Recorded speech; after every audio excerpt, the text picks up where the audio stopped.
Hello दोस्तों, welcome back to the channel again. स्वागत है आपका फिर से इस वीडियो में। और आज का जो ये वीडियो होने वाला है बहुत ही इंपॉर्टेंट होने वाला है उन तमाम बच्चों के लिए जिन्होंने युवा संगम फेज 7 में रजिस्टर किया है या फिर करना चाहते हैं, क्योंकि अभी तक डेट्स खुली हुई है रजिस्ट्रेशन के। 31 अगस्त लास्ट डेट है दोस्तों इस वीडियो में मैं बात करने वाला हूँ कि किस स्टेट की पेयरिंग किस स्टेट से हुई है, कौन कौन सी नोडल सेंटर्स आपस में कनेक्टेड है दोस्तों, और आपका अगर सिलेक्शन हो गया तो आपको कौन से नोडल सेंटर में जाना पड़ेगा, वो तमाम जानकारी मैं इस वीडियो में दूंगा। तो दोस्तों आप ये वीडियो को अंत तक देखिएगा। और अंत तक देखना इसलिए भी जरूरी हो जाता है दोस्तों, क्योंकि आप लोग फॉर्म भरने के दौरान काफी सारी मिस्टेक्स करते हैं, जैसे कि आधार कार्ड में डुप्लीकेट एरर हो गया, आधार कार्ड देना है या फिर अपना कॉलेज का आईडी कार्ड देना है, अपना कॉलेज का नाम गलती हो गया। उन तमाम चीजों की वजह से आपका फॉर्म रिजेक्ट हो सकता है और आपको गोल्डन अपॉर्चुनिटी इस युवा संगम फेज 7 में पार्टिसिपेट करने का जो आपको मिल सकता है वो रिजेक्ट हो सकता है दोस्तों। सो इस वीडियो को अंत तक देखिएगा ताकि आपको कोई भी जानकारी आपसे मिस ना हो और आपको एक बहुत बड़ा मौका मिले, आपकी चांसेस जाने की मैक्सिमाइज हो जाए दोस्तों। तो सबसे पहले बात करेंगे कि किस स्टेट की पेयरिंग किस स्टेट से हुई है, और इस लिस्ट में कुछ कुछ स्टेट्स मिसिंग है दोस्तों, तो उन तमाम चीजों के बारे में डिस्कस करेंगे। देखिए दोस्तों, पहला जो स्टेट है वो है यूपी। उत्तर प्रदेश का पेयरिंग हुआ है केरला। और इसमें जो दो नोडल सेंटर्स है, नोडल सेंटर्स मतलब कि वो सेंटर या एजुकेशनल इंस्टीट्यूट जहां पे आपको रिपोर्ट करना पड़ेगा अपने नेटिव स्टेट में अगर आपका सिलेक्शन हो गया है तो दोस्तों जैसे देखिए, यूपी में नोडल सेंटर है बीएचयू बनारस, और केरला में है आपका आईआईटी पलक्कड़। इसका मतलब है अगर आप यूपी से शॉर्टलिस्ट होते हैं तो आपको बीएचयू बनारस में जाके रिपोर्ट करना होगा, वहां पे अपने डॉक्यूमेंट सबमिट करने होंगे, आपको पूरा का पूरा बैकग्राउंड वेरिफिकेशन होगा और आपको वहाँ की जो तौर तरीके हैं आपको बताया जाएगा। आपको गुडीज मिलेंगे, कुछ कुछ कपड़े लत्ते, वहाँ का रिसोर्सेज, डायरी, बहुत तरह की चीजें वहाँ पे मिलती है, वो आपको मिलेगा। और फिर आपको केरला के आईआईटी पलक्कड़ में जाकर आपको वहाँ पे पहुंचाया जाएगा। वहाँ पे आपको 1-2 दिन स्टे करना पड़ेगा, फिर आपका वहां से अपना जो इटिनरी होता है उसके हिसाब से आपको टूर करने को मौका मिलेगा। स्केड्यूल जो होगा वो आपको फॉलो करेंगे। तो यूपी से केरला होगा दोस्तों। दूसरी चीज है मध्य प्रदेश। मध्य प्रदेश में आपका नोडल सेंटर होगा एसपीए भोपाल। और आपका जो पेयरिंग हुआ है वो हुआ है कर्नाटका। कर्नाटका में सेंट्रल यूनिवर्सिटी ऑफ कर्नाटका आपका नोडल सेंटर है। यानी कि एमपी में आपका शॉर्टलिस्टिंग हुआ तो आपको एसपीए भोपाल में रिपोर्ट करना होगा। तीसरी स्टेट जो है वो है असम। असम में आपको रिपोर्ट करना होगा आईआईटी गुवाहाटी, जो कि नोडल सेंटर है वहां का। और वो जाएगा तेलंगाना। तेलंगाना जो साउथ में है, यानी कि बहुत ही खूबसूरत सा कॉम्बिनेशन है दोस्तों। आप देख लीजिए कि ये नॉर्थ ईस्ट आसाम से लेके आपको साउथ में तेलंगाना जाने का मौका मिलेगा। और तेलंगाना में जो नोडल सेंटर है वो है आपका सेंट्रल यूनिवर्सिटी ऑफ हैदराबाद। चौथा स्टेट जो है गोवा, एनआईटी गोवा। आप सोचिए जरा दोस्तों, हम सब कितने अपने लाइफ में प्लान करते हैं कि गोवा जाएंगे, दोस्तों के साथ फन करेंगे, इतना बजट होगा उतना बजट होगा, लेकिन इस फेज में, युवा संगम के फेज में आपको गोवा जाने का मौका मिल रहा है और वो free of cost, fully funded from the government. कोई आपको खर्च वर्च नहीं लगेगा, पूरा का पूरा गवर्नमेंट पैसा देगी दोस्तों। सोचिए कितनी बड़ी और कितनी सुनहरी अवसर है आपके लिए। तो गोवा में आपको एनआईटी गोवा में आपको रिपोर्ट करना होगा और वहां से आप जाएंगे मिजोरम। अगेन ये western part of the state हो गया गोवा, और वहां से आपको मिजोरम जाना पड़ेगा जो कि है नॉर्थ ईस्ट में। वहां पे आपको सेंट्रल यूनिवर्सिटी ऑफ मिजोरम में रिपोर्ट करना पड़ेगा। मतलब कि आपको गोवा से शॉर्ट लिस्ट होते हैं तो आपको एनआईटी गोवा जाना पड़ेगा, और अगर आप मिजोरम से शॉर्ट लिस्ट होते हैं तो आपको सेंट्रल यूनिवर्सिटी ऑफ मिजोरम वहां पे आपको रिपोर्ट करना होगा। चौथा जो स्टेट है वो आपका राजस्थान दोस्तों। राजस्थान में आईआईटी जोधपुर, वहां से फिर आपको ले जाया जाएगा सिक्किम। बहुत ही खूबसूरत जगह है सिक्किम, माउंटेन, एक बढ़िया क्विजीन कल्चर, अच्छा अच्छा वातावरण दोस्तों, बहुत ही मजा आता है। वहां पे आपको सिक्किम यूनिवर्सिटी में रिपोर्ट करना होगा। चौथा और सॉरी उसके बाद वाला जो स्टेट आता है वो है कश्मीर। कश्मीर कौन नहीं जाना चाहता है दोस्तों, हेवन ऑन अर्थ, बहुत ही खूबसूरत जगह है। वहां पे आपको एनआईटी श्रीनगर में आपको रिपोर्ट करना है। वहां से आपको ले जाया जाएगा महाराष्ट्र, आईआईटी बॉम्बे। आईआईटी बॉम्बे में आपको रिपोर्ट करना होगा दोस्तों। और अगली जो स्टेट है वो है बंगाल, वेस्ट बंगाल। वेस्ट बंगाल में आपको आईआईटी केजीपी में रिपोर्ट करना होगा और वहां से आपको ले जाया जाएगा उत्तराखंड, एचबीएनयू श्रीनगर में। अगेन उत्तराखंड एक बहुत खूबसूरत जगह है, I think the most beautiful state हमारे कंट्री का। वहाँ पे ऋषिकेश है और ना जाने कितने, आप खुद जानते होंगे, रिसर्च कर सकते हैं क्या ब्यूटीफुल स्टेट है उत्तराखंड। उसके बाद आता है पंजाब, चंडीगढ़, पंजाब सॉरी, चंडीगढ़ से आपको आइजर मोहाली में आपको रिपोर्ट करना होगा। आइजर एक बहुत ही टॉप क्लास रिसर्च इंस्टीट्यूट है दोस्तों। इनफैक्ट मेरा जो उड़ीसा से हिमाचल के लिए हुआ था तो मेरे को उड़ीसा में आइजर बैरहमपुर में रिपोर्ट करना था, वो हमारा नोडल सेंटर था। तो आपको चंडीगढ़ में आइजर मोहाली में रिपोर्ट करना है और वहां से आपको गुजरात ले जाया जाएगा, जो कि है सेंट्रल यूनिवर्सिटी ऑफ गुजरात, वहां पे आपको रिपोर्ट करना है। अगला जो स्टेट है, most most beautiful state in the country to be very honest, वो है हिमाचल प्रदेश। हिमाचल प्रदेश एनआईटी हमीरपुर आपका रिपोर्टिंग सेंटर होगा और वहां से आपको उड़ीसा, जो कि आईएम संबलपुर में आपको रिपोर्ट करना है। इन दोनों की पेयरिंग हुई है। मैं खुद फेज 4 में उड़ीसा से हिमाचल जा चुका हूँ, तो मैं इस बार फिर उड़ीसा का पेयरिंग हिमाचल से हुआ है। और मैं मैं सच मायनों में बिलीव अगर कहूँ तो दोस्तों, इतनी जितनी भी लिस्ट्स आई हैं पेयरिंग के, उसमें से टॉप क्लास अगर पेयरिंग हुई है तो ये हिमाचल और उड़ीसा। और जो जाएंगे उनको पता लगेगा, वो बाद में अपना एक्सपीरियंस साझा कर सकते हैं कि कितना ब्यूटीफुल सा एक्सपीरियंस रहा है दोस्तों। अगला जो स्टेट है वो है दिल्ली। दिल्ली यूनिवर्सिटी आपका रिपोर्टिंग सेंटर होगा और आपको ले जाया जाएगा Tamil Nadu, central university of Tamil Nadu. इतने ही स्टेट्स इस बार पेयरिंग हुई है दोस्तों। आपको खैर ये जान के सरप्राइजिंग नहीं होगा कि इस फेज में कुछ कुछ स्टेट्स को मिस आउट कर दिया गया है, जैसे कि बिहार, झारखंड, हरियाणा, ये सब स्टेट इस बार इस लिस्ट में है नहीं। तो इन सब चीज़ों का इस बार, और एक और चीज़ है इसमें, एक बार इंडियन टेरिटरीज भी इस फेज में नहीं है, पिछली फेज में आई थी।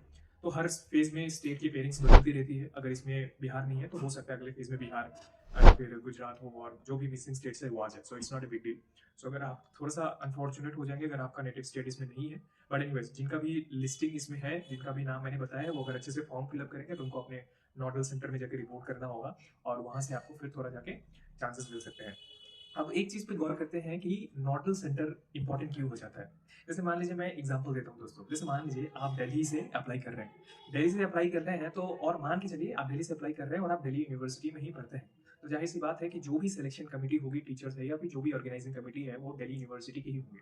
अगर आप दिल्ली यूनिवर्सिटी में पढ़ते हैं तो आपके अगर थोड़े बहुत कॉन्टैक्ट होंगे या फिर आप किसी टीचर्स के साथ अगर आपका अच्छा रिलेशन है जो उस कमेटी में है, सिलेक्शन कमेटी में, तो आप उनको बोल के वहाँ की ऐसा करके है, अगर मुझे आप ले सकते हैं, अगर आपको उतना है, और या फिर आप उतना अपना प्रेजेंस फील कराते हैं उस कॉलेज में, इंस्टीट्यूट में, तो आपको उतना थोड़ा एज मिलेगा कि हाँ चलो अपने कॉलेज का ही बच्चा है तो इसको थोड़ा मौका देता हूँ। ऐसा हुआ है दोस्तों, बहुत दफा हुआ है। इनफैक्ट मैं जब आइजर बैरमपुर से इधर central university of Himachal Pradesh गया था, तो आइजर के कुछ बच्चे उस पर्टिकुलर फेज में थे उस ट्रिप में।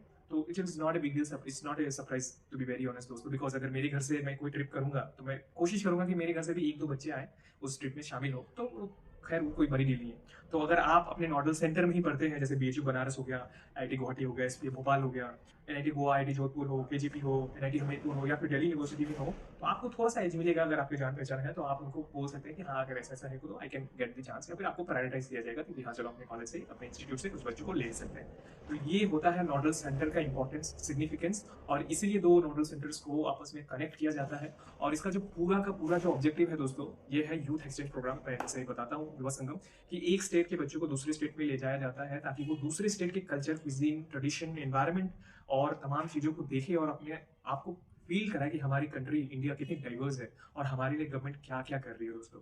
सो आपको फॉर्म भरते वक्त अपने नोडल सेंटर से लेके अपने पेयरिंग स्टेट को अच्छे से फील करना है ताकि आपको कोई दिक्कत ना हो दोस्तों। बिकॉज अगर आपने कोई भी प्रॉब्लम को, मतलब फॉर्म भरते वक्त कोई दिक्कत कर दी, तो वो आपके शॉर्ट लिस्टिंग चांसेस को एकदम ड्रास्टिकली डाउन कर सकता है दोस्तों।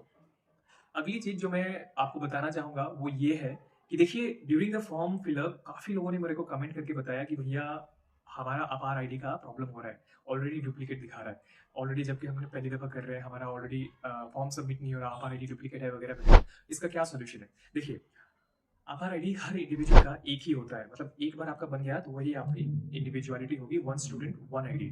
तो वही आपको हर टाइम में अपने जहां जहां आपको जरूरत पड़ेगा उसी को आपको अप्लाई करना है। तो अगर इस युवा संगम फेज 7 के लिए ये नहीं है कि अगर आपका बना हुआ है तो आप एक और बनाए, अगर उस केस में आप बनाएंगे तो वो डुप्लीकेट दिखाएगा, बिकॉज आपका ऑलरेडी क्रिएटेड है। करना आपको क्या है कि आपको डिजी लॉकर में जाना है, डिजी लॉकर में अपने आधार नंबर जो कि आपके मोबाइल नंबर से कनेक्टेड है, लिंक है, उसको डाल के लॉग इन करना है। और फिर एक सेक्शन आता है इशू डॉक्यूमेंट्स, उसमें जाके आधार आईडी देखना है आपका, और जो 12 डिजिट का आधार आईडी होगा उसी को फॉर्म भरने के समय यूज करना है, और उसी को कॉपी पेस्ट करिए ताकि आपका फॉर्म अच्छे से फिलअप हो जाए। इनफैक्ट मेरा भी यही था, मैंने भी इसी तरीके से, मेरे टाइम पे तो था नहीं दोस्तों, मतलब जब मैंने फेज 4 में अप्लाई किया था तो मेरा ऐसा आधार आईडी का कुछ सीन था नहीं, जिसकी वजह से मैंने मल्टीपल स्टेट से रजिस्टर किया था। लेकिन अभी ये एक यूनिकनेस आ गया है कि आपको आधार आईडी से करना है, तो आप एक ही स्टेट से कर सकते हो, बिकॉज एक आईडी यूज कर लिया तो फिर दूसरे में आप यूज नहीं कर सकते हो। सही भी है एक तरीके से। तो आपको आधार आईडी कहाँ से लेना है? डिजी लॉकर से वो वाला लेना है और उसको उधर यूज करना है। अगर वो डुप्लीकेट बता रहा है, इसका मतलब कोई ना कोई, कई बार क्या होता है कि ट्रैफिक इतना ज्यादा हो जाता है वेबसाइट पे कि उसको फिर टेक्निकल ग्लिचेस आने लगते हैं। बैकएंड सर्वर में डेटाबेस को स्टोर करना, फिर उसको प्रोसेस करना थोड़ा सा टाइम लगता है, थोड़ा सा ग्लिच होता है, वेबसाइट है, एक ह्यूमन एरर हो सकता है।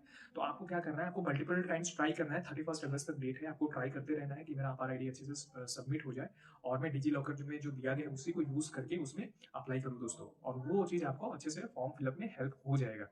अगर फिर भी नहीं होता है, अगर आपको फिर भी लगता है कि कोई ना कोई प्रॉब्लम है, तो आप युवा संगम के जो वेबसाइट पे जाएंगे, वहाँ पे उनका ईमेल आईडी या फिर जो भी कॉन्टैक्ट नंबर्स होते हैं, वहाँ पे आप मेल करेंगे कि सर ऐसा ऐसा प्रॉब्लम है और मेरा ऐसा ग्लिच हो रहा है, आप आईडी सबमिट नहीं हो रहा, तो मैं क्या करूँ? तो वो इतना वो होते हैं कि वो आपको सॉल्व करके देंगे। वो जेन्युइन प्रॉब्लम है, तो जाहिर सी बात है उस पे वो रिएक्ट करेंगे और उस पे आपको कोई ना कोई सॉल्यूशन देंगे दोस्तों। इसीलिए फॉर्म भरने के दौरान और भरने के समय आपको किसी भी तरीके का कोई भी एरर नहीं करना है। आप अगर ऑन कैंपस है, अगर आप करंट स्टूडेंट है, तभी आप ऑन कैंपस में भरिए।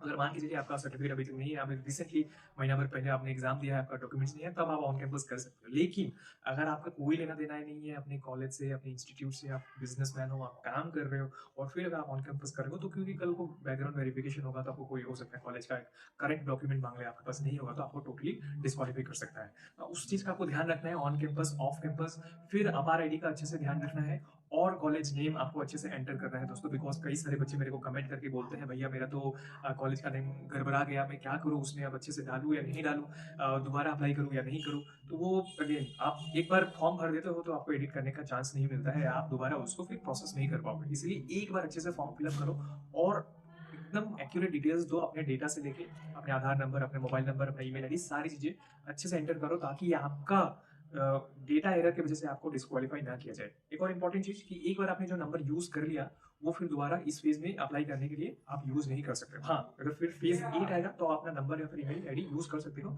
लेकिन मान के चलिए फेज 7 में आपने अपना नंबर और अपना ईमेल आईडी यूज कर लिया और अगर आप चाहोगे कि मैं फिर से वही नंबर ईमेल आईडी करके दूसरे तरीके से मतलब अप्लाई करूँ, तो वो भी पॉसिबल नहीं होगा। एक चीज आप कर सकते हो कि आप अपनी घर में किसी भैया, भाभी, अंकल, आंटी, मम्मी, पापा का नंबर लेके यूज कर सकते हो। और आज की दुनिया में तो अपना मल्टीपल ईमेल आईडी आप क्रिएट कर ही सकते हो, वो भी ऑप्शन है, तो वो भी आप यूज कर सकते हो। लेकिन अगेन उसमें एरर आ जाता है कि आपको अपार आईडी एक ही होता है और उसमें आप कहीं ना कहीं फंस जाएंगे, क्योंकि कुछ दिन पहले तक उसमें अपार आईडी कंपलसरी नहीं था, उसमें स्टार मार्क नहीं था, लेकिन अभी मैंने चेक किया तो उसमें स्टार मार्क दे दिया है। इसका मतलब है कंपलसरी हो गया। जब तक आप अपना अपार आईडी यूनिकली नहीं फिल करेंगे तब तक आपका फॉर्म फिलअप नहीं होगा और वहीं बहुत ज्यादा बच्चे फंस जाते हैं। एक तरीके से सही भी है, क्योंकि एक ही बच्चा बार बार अपनी चीजों को फॉर्म फिलअप करेगा, एंट्रीज डालते रहेगा, तो बहुत ज्यादा बच्चे मतलब समझ रहे हैं, डुप्लीकेट एक ही बच्चे बार बार फॉर्म फिलअप कर रहे हैं, तो वो भी एक तरीके से प्रॉब्लम ही क्रिएट करता है डेटाबेस में। तो उसको सॉर्टेड रखने के लिए, उसको यूनिक रखने के लिए उन्होंने आई थिंक अपार आईडी का यूज किया है, जो कि सही है। इससे क्या होगा कि बहुत सारे बच्चे बार बार नहीं भरेंगे, रजिस्ट्रेशन नहीं कर पाएंगे और उनका जो सिलेक्शन प्रोसेस जब भी होता है उनको अच्छे से वो करेंगे। तो दोस्तों आपको फॉर्म भरने के समय सारी चीज़ों का ध्यान रखना है अच्छे से और आपको एकदम ब्रिलियंटली अपने माइंड को यूज करके अच्छे से फॉर्म फिलअप करना है ताकि कोई एरर ना हो और आपकी शॉर्ट लिस्टिंग में एटलीस्ट डेटा एरर की वजह से तो आपको कोई प्रॉब्लम ना हो दोस्तों। अगर आपने उतना अच्छे से किया है, अपने आधार नंबर, अपने अपने डिटेल्स हो गए, पैन कार्ड हो गए, और एक और चीज़ है गवर्नमेंट आईडी में आप अपने आधार कार्ड को यूज़ कर सकते हो दोस्तों, कोई दिक्कत नहीं है। स्टूडेंट आईडी में हो वो भी आप कर सकते हो, नॉट ए बिग डील। और वही चीज़ है, अगर आधार कार्ड से आपका वेरिफिकेशन होता है कि आप कौन से नेटिव स्टेट से हो, वो चीज़ आप कर सकते हो। एक और चीज़ है, अगर आप मान के चलिए बिहार में हो, मान के चलिए कि आप पढ़ते हो यूपी में, नहीं आप मान के चलो यूपी से आप हो, ठीक है, लेकिन नेटिव भी आप यूपी से हो लेकिन आप अभी राजस्थान में पढ़ाई कर रहे हो, तो आप राजस्थान को चूज करो क्योंकि करेंटली आप राजस्थान से हो और राजस्थान में आपकी डॉक्यूमेंट्स होंगे, आपके कॉलेज का डॉक्यूमेंट होगा आपका, वहाँ से सारी चीज़ें आपको मिल जाएंगी, वहाँ से आप अप्लाई करोगे तो नोडल सेंटर के भाया आप अच्छे से इजीली कर सकते हो। लेकिन आपको क्या करना होगा, अगर आपने फिर वो आप राजस्थान में पढ़ाई कर रहे हो लेकिन आपने यूपी में कर लिया, तो फिर आपको यूपी से शॉर्ट लिस्टिंग मिल जाएगा, तो फिर आपको वहाँ ट्रैवल करना पड़ेगा। That's problematic thing. ऐसा नहीं है कि अगर आप नेटिवली यूपी से हो और आपने राजस्थान से किया तो आपको शॉर्ट लिस्टिंग नहीं होगा, वो नहीं। क्योंकि मैं खुद वो एग्जाम्पल हूँ, बिहार से मैं नेटिवली बिलोंग करता हूँ लेकिन मैंने उड़ीसा से फॉर्म फिलअप किया और मैं हिमाचल गया। वो होता है, अगर आपने करंटली जहाँ से एक्टिवली पार्टिसिपेट किया है, अगर आपने सही से सारी चीज़ें डॉक्यूमेंट्स दी और अपने अपना सारी चीज़ें अगर सही है डिटेल्स, तो आपको जरूर मौका दिया जाएगा दोस्तों। एक और चीज़ है, मेरे को बहुत सारे लोग पूछ रहे थे कि क्या ये गवर्नमेंट फ्री ऑफ कॉस्ट है, क्या होगा नहीं होगा वगैरह, तो मैं बताना चाहूँगा दोस्तों, पूरा का पूरा ये जेन्युइन है और पूरा का पूरा ये मतलब सिंपल है। मतलब ऐसा नहीं है कि आपको ज़्यादा पैसा देना है, कोई पैसा नहीं लगेगा। यही है कि अगर आपको अपने जगह से नोडल सेंटर तक आप जो जाएंगे तो आपको अपने यूज़ करना है और वो भी अगर आप उनको बताएंगे तो वो रिइम्बर्स कर देते हैं दोस्तों, नॉट ए बिग डील। उतना अगर आपने अच्छे से किया है तो बहुत सही है और बेटर तरीके से आपका शॉर्ट लिस्टिंग हो सकता है। और इंटरव्यू भी, एक और मेरे को काफ़ी लोगों ने पूछा था कि इंटरव्यू होता है नहीं होता है, तो मैं अपनी एक्सपीरियंस से बताऊंगा दोस्तों। देखिए, जाहिर सी बात है, अगर 10 लोगों को शॉर्टलिस्ट करना है मेरे को और उसमें 1000 नंबर ऑफ पीपल आ गए, क्या मैं करूंगा?